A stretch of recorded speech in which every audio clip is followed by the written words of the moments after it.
Welcome back जी। एक बार फिर से आपको खुशामदीद कहते हैं। नंबर आपको इस वक्त हमारे स्क्रीन पे शो हो रहे हैं, आप कॉल्स कर सकते हैं। लेकिन बहरहाल इस वक्त हमारे साथ एहतशाम मौजूद है इस्लामाबाद से। एहतशाम, अस्सलाम वालेकुम, अपना सवाल बताइएगा। वालेकुम डॉक्टर साहब, मेरा क्वेश्चन ये था कि मेरी जो फीट है ना, पाँव, ये सूज जाते हैं और मेरे से चला नहीं जाता घर से। जी, उम्र कितनी है एहतशाम? सर मेरी उम्र है 50 ईयर। 58। एक पाँव सूजता है, दो पाँव सूजते हैं? दोनों पाँव सूजे हुए हैं सर। मैंने काफी टेस्ट भी करवाए हैं लेकिन कोई पता नहीं आ रहा, रीजन नहीं मिली। और कितने अरसे से है ये सर ऑलमोस्ट मंथ हो गया। बीपी का पेशेंट हूँ मैं, बीपी की गोली खा रहा हूँ। अच्छा, मैं एक बात ऐड करूं, इनका भी मसला यही है कि या पाँव अगर वो सूज रहे हैं या जोड़ों में दर्द है, तो क्या ये एक सिस्टेमिक डिजीज का एक पार्ट है, जैसे शुगर हो गया या ब्लड प्रेशर हो गया? अगर ये चीज़ें ज़्यादा होती हैं और कंट्रोल में नहीं होती तो आपके जिस्म के मुख्तलिफ जोड़ों में और पट्टों में दर्द होता है, या फिर ये एक पाँव का मसला अपना है, यानी कि आइसोलेटेड प्रॉब्लम है या ये part of some systemic disease है? इनका जिन्होंने खुद ही बता दिया कि शुगर अनकंट्रोल हो रही है शुगर आपकी, वो चले गए डॉक्टर साहब। अच्छा, शुगर की वजह से अगर पाँव में अगर वो दर्द हो रहा है तो ये अलार्मिंग साइन है। आपको फुट केयर बहुत ज्यादा करनी चाहिए। इवन इसके बारे में कहते हैं कि foot care is more than your face. अगर आप अपने चेहरे की केयर करते हैं उससे ज्यादा फुट की केयर करनी होगी। इसके लिए आप अपने जो इसको डायबिटिक फुट कहते हैं, आपको डायबिटिक फुट डेवलप होने के लिए है कि वो अगर स्वेलिंग हो रही है इसमें आप फौरी तौर पर एक्सरे करवाएंगे, शुगर कंट्रोल करेंगे। अपने जो डायबिटिक्स डॉक्टर हैं, मेडिकल स्पेशलिस्ट हैं, उनसे आप कंसल्ट करेंगे। HbA1c का आपने टेस्ट करवाना है, 3 महीने का रिकॉर्ड मेंटेन करना है, और आपने फुट के लिए कुछ नर्व स्टडीज करवानी है, EMGs, SCN, NCS वगैरह। इसके ऊपर आपने सारी चीजें करनी है। अच्छा, इस वक्त हमारे पास एक और कॉलर मौजूद है, नूर अहमद टंडू मोहम्मद खान से। आपको खुशामदीद कहते हैं, पूछिएगा क्या सवाल है आपसे, आपके डॉक्टर साहब से। सर मेरा सवाल है कि मेरे रीढ़ की हड्डी में बहुत टाइम से ये दर्द है और कमर में भी बहुत दर्द है। मेरा जो कंधा है वो एक जगह पे जैसे फिक्स हो गया है, इधर उधर बहुत कम होता है। नीचे भी इतना नहीं देख सकता हूँ, ऊपर भी इतना नहीं देख सकता हूँ। ठीक, ये मसला मेरे साथ है। ठीक हो गया। थोड़ा बहुत जोड़ों में भी है दर्द, वो कम है, मगर ये रीढ़ की हड्डी वाला बहुत मसला है। ठीक है, आपकी उम्र कितनी है नूर साहब? मेरी तकरीबन 60 से ऊपर 61-62 है। 60 ईयर से ऊपर मल्टीपल ज्वाइंट पेन है, स्पेशली इसमें कंधे का मसला आ रहा है, ऊपर देख नहीं सकते तो स्पेंडालोसिस कहीं चल रहा है उनकी मोहरों के अंदर, गर्दन में उसकी वजह ये हो सकती है कि इनका जो लॉन्ग टर्म स्टैंडिंग आपका जो प्रोफेशन होगा वो ड्राइवर्स होंगे, या आजकल जो मामला आ रहा है वो एक नेक टेक सिंड्रोम है कि आप मोबाइल वगैरह यूज़ करते हैं, उसमें झुक के देख रहे होते हैं तो आपके जो जोड़ है, आपके जो सर्वाइकल स्पाइन है, इसमें पेन आ जाता है। इनके लिए तो यही है कि आप इनका वर्कअप कराएं, और इसमें भी MRI इनकी बहुत जरूरी है। लकीली हमारे पास स्पाइन के पेशेंट ज्यादा है। इनमें स्पाइन में अगर ये लॉन्ग टर्म का मसला आ रहा हो, नर्व साथ में इन्वॉल्वमेंट होता है, MRI की जरूरत पड़ेगी इनको। ठीक हो गया, नूर साहब को भी MRI कराना पड़ेगा फिर उसके बाद। अच्छा, एक और कॉलर है हमारे पास, वहीद इस्लामाबाद से। वहीद साहब, अस्सलाम वालेकुम, अपनी उम्र के साथ अपना सवाल बताइएगा। वहीद साहब, आपको हमारी आवाज आ रही है? जी जी, अस्सलाम वालेकुम जी। इस्लामाबाद से बोल रहा हूँ। मुझे ना L4-L5 डिस्क बल्ज बन गया था तकरीबन 12-13 साल पहले। इजिप्ट वहाँ पे वजन उठा लिया होगा मैंने, तो MRI करवाया मैंने यहाँ इस्लामाबाद आके, तो माइल्ड था। फिर मैंने कायरोप्रैक्टर से 5 सेशन करवाए हैं इसके। उसके बाद फिर दोबारा MRI करवाया तो 5 ठीक हो गया मेरा, लेकिन ये दर्द नहीं जा रही कमर की। और मैं वॉक डेली करता था F9 पार्क में 15 किलोमीटर डेली, और ब्रिस्क वॉक होती थी। और लेकिन अब भी करता हूँ वॉक में तकरीबन 5-6 किलोमीटर, लेकिन स्लो करता हूँ। वॉक करता रहता हूँ तो ठीक है, नहीं तो दर्द शुरू हो जाता है। और लेकिन ये मसल ही है, सब यही कहते हैं मसल है। और एक्सरे भी मैंने बड़े डॉक्टरों को दिखाया यहाँ पर, लेकिन कोई फर्क नहीं पड़ा। ये वो ये कहते हैं कि इसमें स्पेस कम होती जा रही है। मेरी एज 72 है। ठीक जी डॉक्टर साहब, ये 72 ईयर एज के ऊपर हमारे डायग्नोज केस है, डिस्क बल्ज आया हुआ है, तो आपको जो मेडिकल ट्रीटमेंट है वो डिपेंड अपॉन उनकी रिपोर्ट में कितना डिस्क बल्ज है। उसमें 4 स्टेजेस में से सेकंड स्टेज है, थर्ड है, तो ऑपरेटिव की तरफ जा रहा है काम, आपको ऑपरेशन करने की जरूरत है। याद रखें कि ये फिजियोथेरापी है, ये क्रायो प्रैक्टिस है। ये क्रायो प्रैक्टिस अगर पाकिस्तान में रजिस्टर्ड नहीं है, यहाँ पे इसमें इसकी तरफ से कोई वैलिड नहीं है इलाज। अच्छा, पाकिस्तान में जो डॉक्टरी के ऊपर जो लाइसेंसेस मिलते हैं उसमें एलोपैथिक के लाइसेंसेस हैं, उसमें होम्योपैथिक के, और उसमें हिकमत का लाइसेंस है। ये 3 लाइसेंस आपको वैलिड पाकिस्तान में चल रहा है। क्रायो प्रैक्टिस की रजिस्टर्ड वे ऑफ ट्रीटमेंट नहीं है पाकिस्तान में, लेकिन मुझे नहीं पता वो किस तरह कर रहे होंगे।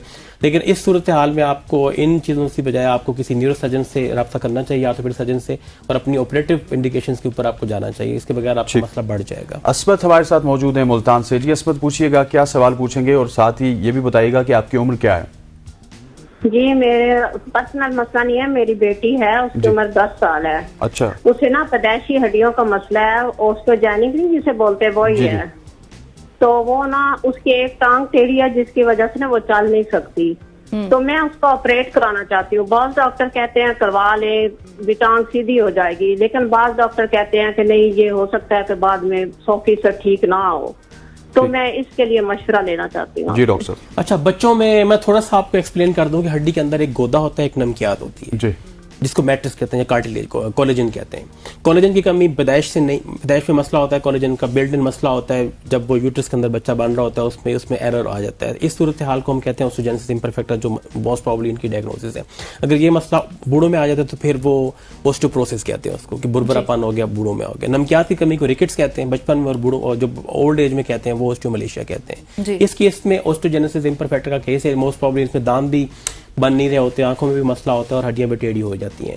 इसका जो इलाज है, इसमें बिसफॉस्फोनेट की थेरेपी देते हैं उसको रिप्लेस करने के लिए, और अगर वो एरर आ गया, उसमें लिम्बा डिस्क्रिपेंसी है, टांग छोटी है, तो फिर ऑपरेटिव करना पड़ेगा। जहां तक ऑपरेशन की उम्र का सवाल है, तो ये स्केलेटल की मैच्योरिटी के बाद बहुत सारे ऑपरेशन होते हैं, लेकिन डिपेंड करता है कि आपका जो नुक्स आ रहा है हड्डी के अंदर, वो हड्डियां जो लंबी होती हैं वो बढ़ती हैं एंड्स के ऊपर, फाइसिस होते हैं। अगर ये फाइसिस से नीचे है तो आप ऑपरेट हो सकता है, अगर ये फाइसिस से ऊपर है तो वो फिर आपको वेट करना पड़ता है। उसमें ये आपका केस को देखना पड़ेगा कि आपका क्या है, लेकिन ऑपरेटिव इंडिकेशन की है, ऑपरेशन इनका होना चाहिए, ऑपरेशन इनको करवा ठीक लेना हो गया चाहिए। डॉक्टर ठीक हो गया। अच्छा, एक और कॉलर है हमारे साथ, गुलाम मुस्तफा साहब डीजी खान से। गुलाम साहब अस्सलाम वालेकुम, अपनी उम्र के साथ सवाल बताइएगा और वॉल्यूम भी बंद कर लीजिएगा प्लीज टीवी का। आप हमें फोन पे सुनिए, टीवी पे नहीं। अच्छा सर, मैं टीवी में तो देख रहा हूँ, टीवी दूर है। वॉल्यूम बंद करिए जरा, टीवी का वॉल्यूम बंद। जी बताइए, सवाल पूछिएगा। डॉक्टर से मेरा ये सवाल है सर, मेरे घुटने में काफी शुगर की वजह से। जी, ठीक हो गया। जी गुलाम साहब बताएं, सवाल मुकम्मल करें प्लीज। सवाल बताया, ठीक है, वही सवाल है, घुटनों में दर्द। ठीक है गुलाम मुस्तफा साहब, बहुत शुक्रिया, थैंक यू। शुगर की वजह से घुटने में दर्द नहीं होता, ये अलग से एक बीमारी होगी ऑस्टियोआर्थराइटिस। तो पहले चीज तो ये कि शुगर कंट्रोल करें। हाँ। और एक्सरे की 4 स्टेजेस होती हैं। जो घुटने का जोड़ है, बिल्कुल दरवाजे का जो कब्जा होता है, हिंज जॉइंट होता है, इस तरह से होता है। शुरू की स्टेजेस में ये इसमें जॉइंट स्पेस कम हो जाती है, बाद में इसमें कुछ साउंड्स आती हैं, आवाजें आती हैं, और बाद में ये बिल्कुल जो है ना वो आर्टिकल कार्टिलेज जो आपकी सरफेस है वो बिल्कुल खराब हो जाती है। शुरू में आप दवाइयां इस्तेमाल करते हैं, दरमियान आप इंजेक्शन लगाते हैं, डिफरेंट ऑयल बेस्ड इंजेक्शन होते हैं स्टेरॉइड के, और आखिरी इलाज इसका ये होता है कि आप इसको जोड़ को तब्दील करते हैं, मसनूई जोड़। अच्छा डॉक्टर साहब, मैंने देखा है कि जितने भी लोगों ने हमें कॉल किए, किसी की उम्र 60 साल है, किसी की 70 साल है, एक सिर्फ वो छोटी का मसला आया था। तो मतलब इसको ओवरकम किस तरह किया जा सकता है कि जितने भी बुजुर्ग हैं उनको, किसी को पट्टे का मसला है, किसी को कमर का मसला है? बिल्कुल। असल में आमतौर पर जब जोड़ खराब होना शुरू होते हैं तो हमें उसमें आइडिया नहीं होता। हम अपनी रूटीन के लाइफ में, अभी हम जब बात कर रहे थे लाइफस्टाइल की, हम सारी उम्र गुजार देते हैं, और इसकी जो सजा मिलती है किस्म की, वो हमें ओल्ड एज में मिलती है। तो हर ओल्ड एज में जोड़ खराब नहीं होते। अगर हम उनको बचाना चाहें तो अर्ली एजेस के ऊपर हमें चीज़ें होनी। जब हम बात कर रहे थे कुछ हम प्रोग्राम्स की, एक्सरसाइजेस की, तो हमें प्रोफिलैक्टिकली कुछ ऐसी एक्सरसाइजेस इंट्रोड्यूस करानी चाहिए, लोगों को बतानी चाहिए। इसमें अवेयरनेस बहुत ज़रूरी है, मीडिया की तरफ से भी है, कि वो अपने इन जोड़ों को बचा लें। जैसे हम लोग बैठे हुए हैं तो हम लोग अगर चाहें तो घुटने के जोड़ बचा सकते हैं, ज़रूरी नहीं कि हमारा 7 साल के ऊपर में ये जोड़ खराब होगा। कुछ मैं ज़रा बता भी देता हूँ, आपके अवेयरनेस के लिए भी है। अगर हम जोड़ बात करें घुटने के, जिसके ऊपर जो पट्टे लगे हुए हैं उनको हम क्वाड्स कहते हैं। 4 मसल्स होते हैं, उनमें से एक मसल का नाम है वेस्टिस मीडियालिस, उसके एक ओब्लिक फाइबर्स हैं। अगर हम इसकी एक्सटेंशन की एक्सरसाइजेस करें, ठीक हो गया, एक्सरसाइज करेंगे सर। एक कॉलर है हमारे साथ, मुनव्वर शाहीन, आई गेस इनका नाम है, बहावल नगर से। मुनव्वर साहब अस्सलाम वालेकुम, जल्दी से अपना सवाल बताइएगा। अस्सलाम वालेकुम मैम। जी जल्दी से सवाल बताइएगा। वालेकुम सलाम।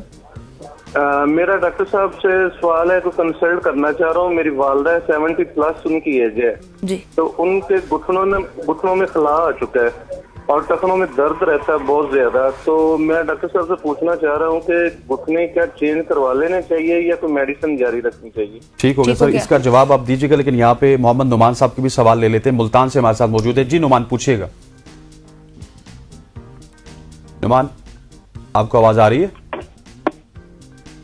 जी चलें जी, नुमान ड्रॉप हो साथ नहीं है, चलें। ये 70 ईयर में अगर घुटने खराब है तो मोस्ट प्रॉब्ली एक लास्ट स्टेज है उनकी, स्टेज 4 है। जी। तो इसमें ऑपरेटिव इंडिकेशन है कि उसको जॉइंट रिप्लेस करा लेने चाहिए। लेकिन मैं इनके पेशेंट्स के बारे में डायरेक्ट नहीं कहूंगा कि उनमें अगर बाकी प्रॉब्लम्स उनको आ रहे हैं, अगर अनकंट्रोल्ड डायबिटीज है, उसमें अगर कार्डिक इश्यूज हैं, एनेस्थीसिया के पॉइंट ऑफ व्यू से अगर उनको अनफिटनेस है, तो इस बारे में जो उनके कंसर्न डॉक्टर है वो नहीं बताएंगे कि इसका ऑपरेशन बनता है। लेकिन इस उम्र के ऊपर आप लास्ट स्टेज होती है, उसका और कोई इलाज होता है, उसका और कोई इलाज नहीं, ऑपरेशन जो है वो बेहतरीन ऑप्शन है इसके लिए। नाज़रीन, गुफ्तगू आपने सुनी डॉक्टर साहब की भी, आई होप सो कि आपको आपके सवालात के जवाब मिले होंगे। ये थी हमारी आज की सुबह की सोच। आप सब ने अपना और अपनों का बहुत सारा ख्याल रखना है। इजाजत दीजिए, अल्लाह हाफिज।